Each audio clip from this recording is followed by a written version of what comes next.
Up next, it's the press review. Solange Moujon is here in studio with me. Solange, we're starting with those measures that were announced by the French government yesterday. Yeah, and a 1 and a 2 and a 3.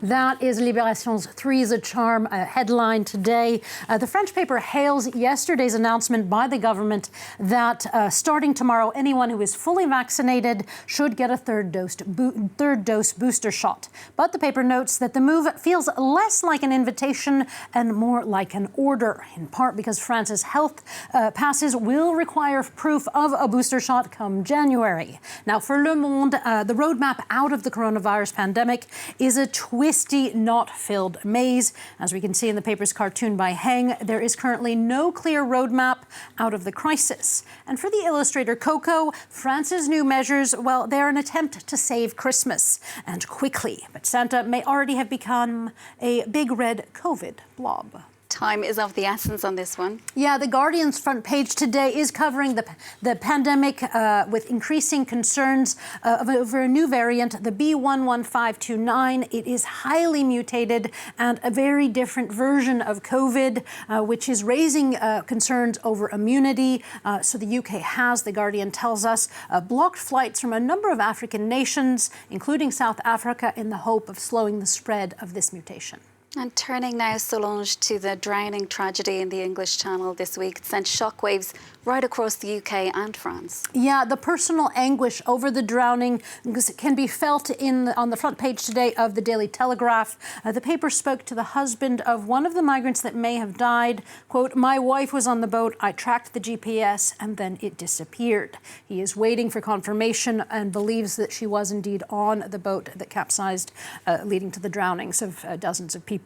Nonetheless, The Independent notes that the schemes of creating legal pathways, safer routes, or allowing families to join one another in the United Kingdom are, despite lawmakers' and advocates' pleas, still off the table for 10 Downing Street. And the disaster, it's also added to those raising tensions between London and Paris that we've seen simmering for most of this year. Yeah, can we please get along? That is essentially the message on the front page of La Croix today. It argues that it is time for governments to act with dignity in regard to this migrant crisis. And in its editorial, La Croix says that men and women who cross are forced to act like delinquents on the run when all they want is a better life. Now, for the Catholic paper, it is time to review and change immigration policies on both sides of the Channel. But the blame game, nonetheless, is in full swing. As we can see in the Daily Mail, the Conservative paper is pointing the finger at France's refusal of Boris Johnson's request for joint sea patrols, something that he is pushing for, even though many migrant advocates say that such tightening of security, well, it will only lead to more danger for the migrants.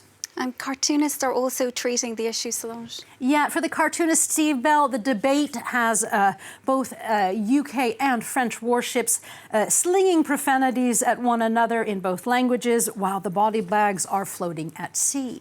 And in another eerily similar cartoon, Aurel, one of the cartoonists for Le Monde, has both nations saying it is the fault of the smugglers as a drowning body goes under. Now, this is most certainly a much more complex and tragic crisis than the smugglers or les passeurs taking advantage of the desperate migrants, even though they are part of the problem.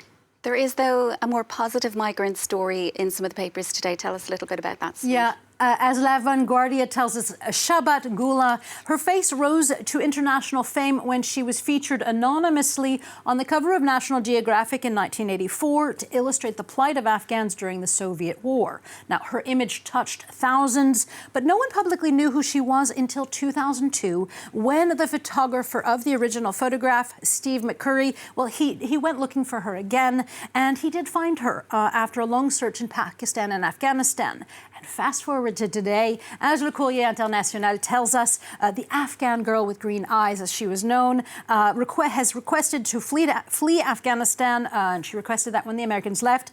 And the site tells us that thanks to the Italian paper Corriere del Sera tells them that she has indeed successfully been evacuated and is now in Italy.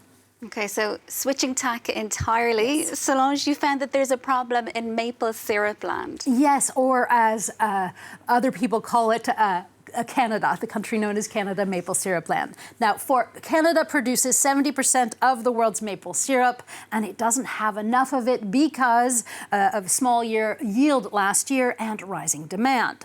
Now, NPR tells us that Canada's syrup producers have decided, in a very oil industry-like move, to release half of its strategic maple reserves, or a stockpile of some 50 million pounds of maple syrup, to keep up with rising demand. And luckily, as Le Journal de Montréal tells us, there is no need to fear a shortage of maple syrup this year or a drying up of stocks in the future. For syrup producer groups, they've decided they'll be tapping into 7 million more trees next year in the next 3 years to extract even more sweet liquid gold. So we had the US tapping into its oil reserves earlier this week, Canada tapping into its liquid gold. Yes, yeah, exactly. And I have a feeling many Americans were tapping into some maple syrup yesterday for Thanksgiving as well. Solange Moujon, thanks so much for joining us. We'll be back after this short break.